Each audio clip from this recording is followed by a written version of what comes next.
Election express में आपका एक बार फिर से स्वागत है। आज है 31वां दिन और आज तक की इलेक्शन एक्सप्रेस है अमेठी में, जहां पर कुछ देर पहले नरेंद्र मोदी ने एक बड़ी ही ऐतिहासिक, बड़ी ही जोरदार रैली की, जिसको देखने के लिए लाखों लोग यहां पर जुटे। और आज हम अमेठी के एक गांव में चौपाल लगा के बैठे हैं। यहां पर हमारे साथ कांग्रेस के समर्थक हैं, आम आदमी पार्टी के समर्थक हैं और बीजेपी के भी समर्थक हैं। आप सभी का स्वागत है आज तक की इलेक्शन एक्सप्रेस में। वो बसपा वाले बोल रहे हैं, मुझे भी याद कर लीजिए, बसपा के भी है, पिछली दफा नंबर तो इन्हीं का आया था। चलिए, हमारे साथ यहाँ दिनकर साहब है, जिन्होंने आज की रैली पर कुछ खास लिखा है। बताइए सर, क्या कविता लिखी है, क्या बना रहे हैं आप?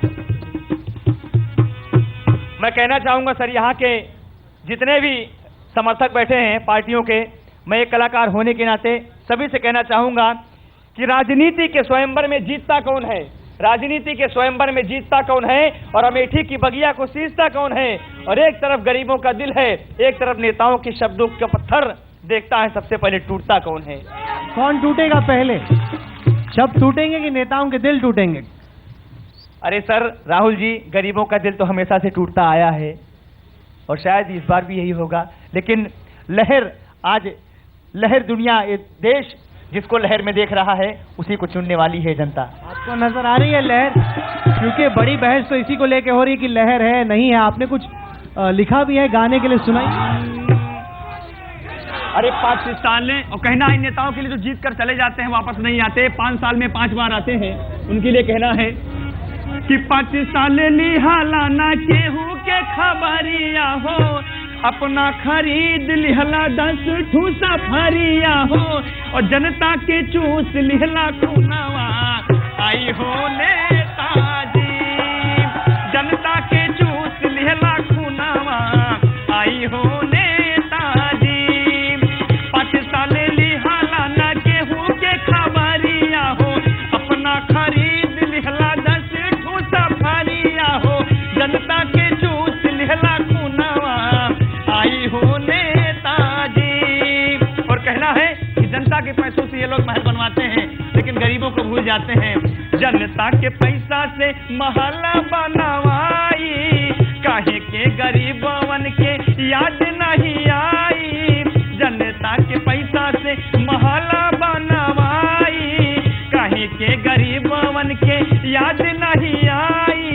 लूटेला विदेश में लहरिया आई हो नेताजी। जो नरेंद्र मोदी की रैली हुई उसके बारे में आपको पता चला कि कोई रैली हुई आज? क्या लगा आपको, रैली के बारे में सुनने को मिला? आपको लग रहा है कुछ उससे फर्क पड़ेगा? नहीं, उससे कुछ नहीं फर्क पड़ेगा, क्योंकि जिस भाई के साथ 13 लाख बहनें जुड़े हों उस भाई का जो है सर ऊंचा होगा, नीचा नहीं होगा। क्योंकि जो नरेंद्र मोदी की रैली हुई थी वहाँ से पता चली है कि वहाँ से गोंडा के लोग आए थे, बनारस से लोग आए थे, बाकी और भी बाहर से लोग मंगाए गए थे। आप कह रहे हैं कि अमेठी से नहीं आए थे, बाहर से आए थे। आपने क्या सुना नरेंद्र मोदी की रैली के बारे में? कहते हैं कि इससे बड़ी रैली हुई नहीं बहुत देर से। रैली तो नहीं हुई, लेकिन कि जो है नरेंद्र मोदी, जो हमारे भाई राहुल है, वो जो जिस काम के लिए आया उसके बारे में नहीं बोलते थे, सिर्फ बस वही बुराई वही। अरे भाई, जिस काम के लिए आया वो काम बोलो, क्यों बुराई करे? तो ये बताइए कि राहुल गांधी ने यहाँ के लिए क्या किया? आपके गाँव की अगर हम हालत देखें तो काफी खराब। क्या किया है राहुल ने यहाँ के लिए बहुत विकास किया, बहुत बहनों को जो हक अधिकार के बारे में सब जानकारी ही जो जानी है। जमीनी स्तर से उठाने वाले राहुल भैया ही हैं, क्योंकि गरीबों को कोई पूछता नहीं था। जो है यहाँ पे 10 रुपए 5 रुपए सैकड़े ब्याज पे पैसा ले आते थे, गरीब लोग उसी में कर्ज में डूबे रहते थे। लेकिन आज जो भी मिला है, क्योंकि राहुल भैया ने हम बहनों को तो आगे बढ़ाया है, उसके साथ साथ अपने गाँव का भी विकास किया है और सभी बहनों का भी विकास हुआ है। यहाँ पर गांधी फैमिली कई सारे NGOs चलाती हैं, जिससे काफी फायदा हुआ, काफी जो महिलाएं हैं वो प्रभावित नजर आ रही हैं। राहुल सर पहले चुप हूँ। यहाँ की महिलाएं जो समूह चलाती हैं गिनी चुनी होंगी, उनको उससे लाभ मिलता होगा, लेकिन जिनका अपना विकास है, सिर्फ अपने परिवार का विकास है, उसके विषय में बता सकती हैं। लेकिन जो जनपद में हर कोने का विकास है उसके विषय में नहीं बता पाएंगी, क्योंकि 13 गांव ऐसे हैं इस अमेठी के अंदर जिनमें आज तक विद्युतीकरण हुआ ही नहीं है। और राजीव गांधी विद्युतीकरण तहत जो पोल गड़े हैं आज तक तार नहीं खींचे हैं। राहुल गांधी से अगर मिलने के लिए 6 उपकेंद्र के लिए हम लोग यहाँ से 6 उपकेंद्र के लिए 6 उपकेंद्र के लिए हम लोग मांग करने गए थे। उस समय राहुल गांधी के प्रतिनिधि चंद्रकांत दुबे ने ज्ञापन लिया, उसके बाद मुकदमे की नोटिस हमारे घर भिजवा दी। उसी समय हमने मैसेज दीपक सिंह को भेजा कि काला पर तो यहाँ पे जो महिलाएं हैं वो बटी हुई हैं, लेकिन उन्होंने बड़ी अहम बात बोली कि वाराणसी से कानपुर से लोग आए, मोदी की रैली में ठूस ठूस के बाहर से लोग लाए, यहाँ लोकल अमेठी की महिलाएं बोल रही हैं। क्या ये जो अभी तक पूरे देश में या उत्तर प्रदेश में जितनी रैली हुई है, क्या सब रैली में ही ऐसा हुआ है कि अगल बगल के लोगों से मेरा पूरा गांव खाली, मैं गांव महमदपुर की रहती हूँ, मेरा पूरा गांव यहाँ पे जमा हुआ था और मेरे गांव के 14 पूर्वे सब मोदी जी को देखने आए थे। वो गोंडा की भीड़ नहीं थी, वो अमेठी की एक छोटे से गाँव की भीड़ थी, क्योंकि वो गाँव वाले चाहते हैं, जो कि बेसिक सुविधाओं से वो लोग महरूम है। मैं आपको अमेठी की बताती हूँ, पीने का पानी नहीं है, वाटर सप्लाई है, टंकियां बड़ी बड़ी खड़ी हैं लेकिन उनमें पानी नहीं है, सीवर नहीं है, उसलिए वो गांव के लोग वहां आए थे। गोंडा वालों को जरूरत नहीं है अमेठी के विकास के लिए, अमेठी के लोग। पर नरेंद्र मोदी ने बोला कि ये बेचारी गाय डर रही है, 7 महीने के अंदर वो अमेठी को केस स्टडी बना देंगे। एक एक करके सवाल तो सुन लीजिए। 7 महीने के अंदर अमेठी को केस स्टडी बना देंगे कि अति पिछड़ा जो गांव है या शहर है या सीट है उसको कैसे विकसित करना है। मोदी ने कहा अमेठी रचेगा वो इतिहास। मैं घनश्याम चौरसिया यहीं का निवासी हूँ।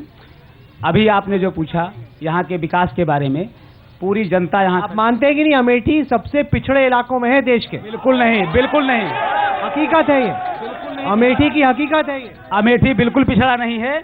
आप यहाँ घूम रहे हैं, टहल रहे हैं, देख रहे हैं, चाहे वो राजीव गांधी टहल के ही बता रहे हैं। जो आप टहल रहे हैं, आपने देखा होगा यहाँ चमचमाती हुई सड़कें आपको दिखाई दी होंगी। आज के 10 साल पहले ये सड़क की हालत क्या थी, इसको राहुल जी ने बनवाया है। अमेठी को कितने NH से जोड़ा है राहुल गांधी ने। आज ऐसा कोई कोना नहीं है जो यहाँ सड़क से न जुड़ा हो। रेल की सुविधा यहाँ पर इतनी हो गई है कि कोई ट्रेन ऐसी नहीं जो यहाँ खड़ी न होती हो। और जो विद्युतीकरण की बात हो रही थी, आज ऐसा कोई गांव नहीं है जहाँ राजीव गांधी ग्रामीण विद्युतीकरण से नहीं। पर ये जो बोल रहे हैं कि वो 7 महीने के अंदर अमेठी को केस स्टडी बना देंगे, हकीकत यह है कि अमेठी अभी भी बहुत पिछड़ा हुआ है। आपको लग रहा है कि नरेंद्र मोदी के इस दावे में दम है? नरेंद्र मोदी के इस बात में कोई दम नहीं है। वो कोई आसमान से ला करके नहीं यहाँ विकास कर देंगे। विकास की गति जो है वो धीरे धीरे होती है। आप जैसा कि धीरे धीरे होती है, पर यहाँ तो बहुत ही धीरे धीरे हो रही है। बिल्कुल नहीं सर, बिल्कुल नहीं। आप देखिए इस रोड, इंटरलॉकिंग रोड को देख लीजिए। इंटीरियर है, बिजली चल रही है, यहाँ हरियाली है, यहाँ दूध का जो। मैं कहता हूँ इस रैली के बारे में राहुल जी कि ऐ समंदर, तुझे अपने उफान पे बहुत गुरूर है।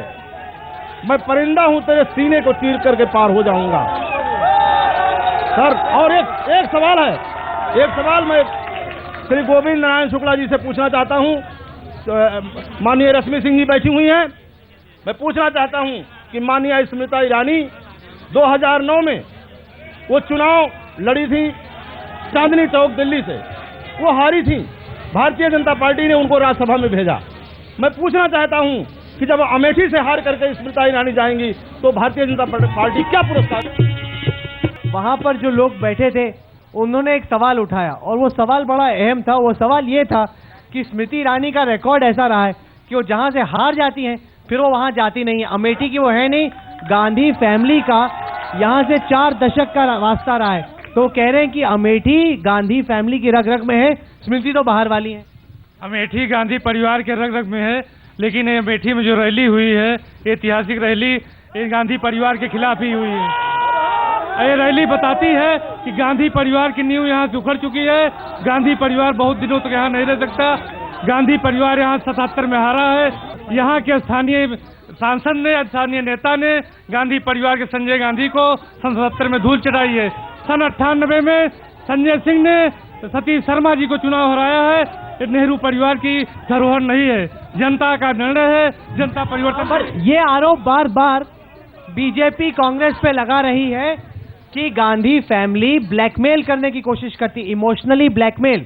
राहुल हो या प्रियंका, अमेठी के लोगों को भावनात्मक मुद्रा में लाके उनको ब्लैकमेल किया जाता है। मैं आपको ये बताना चाहता हूँ कि जो भाई साहब बीजेपी को बता रहे हैं, कभी इमोशनल तो है ही उस परिवार के रिश्ता, पारिवारिक रिश्ता है, लेकिन आज इमोशनल रिश्ता नहीं होना चाहिए, डेवलपमेंट का रिश्ता होना चाहिए। नहीं, इमोशनल रिश्ता है उनका, पारिवारिक रिश्ता है। लेकिन राहुल गांधी ने, गांधी परिवार ने अमेठी संसदीय क्षेत्र में जो कुछ किया है, आज गांधी परिवार के अलावा किसी ने कुछ नहीं किया है। मैं भारतीय जनता पार्टी वालों से पूछना चाहता हूं, माननीय अटल बिहारी वाजपेयी देश के प्रधानमंत्री थे, लेकिन उन्होंने अमेठी संसदीय क्षेत्र में कोई कार्य किया हो तो बता दे भारतीय जनता पार्टी वाले। चलो, ये इम्पोर्टेंट सवाल है कि जब बीजेपी को पहले मौका मिला तो क्या कर दिया बीजेपी ने, इस बार क्यों चांस है? वो कहते हैं कि जितना भी काम हुआ, बड़ा हो, छोटा हो, थोड़ा हो, ज्यादा हो, किया तो राहुल गांधी ने और गांधी परिवार ने। नहीं, ऐसा नहीं है। जहाँ तक वो कह रहे हैं कि राहुल गांधी ने किया है, तो जैसे बता रहे हैं बच्चे के विद्यालय उन्होंने एक भी नहीं खुलवाए हैं, सड़क पे आए लड़के घूम रहे हैं। और रही बात बीजेपी की, तो बीजेपी ने जो कुछ भी किया वो राष्ट्र स्तर पे किया है और यहाँ भी किया है। तो अमेठी से आज तक की इलेक्शन एक्सप्रेस के आज के कार्यक्रम में बस इतना ही। आज तक की इलेक्शन एक्सप्रेस अब रात में अमेठी से निकलते हुए आजमगढ़ की तरफ बढ़ रही है। तो कल रात में आपसे एक बार फिर से मुलाकात होगी आजमगढ़ से, मुलायम सिंह के गढ़ में। हमने राहुल गांधी के डेवलपमेंट के मॉडल को परखा। कल मुलाकात होगी आपकी आजमगढ़ से। तब तक के लिए हमें इजाजत दीजिए और देश और दुनिया की बाकी खबरों के लिए आप देखते रहिए आज तक।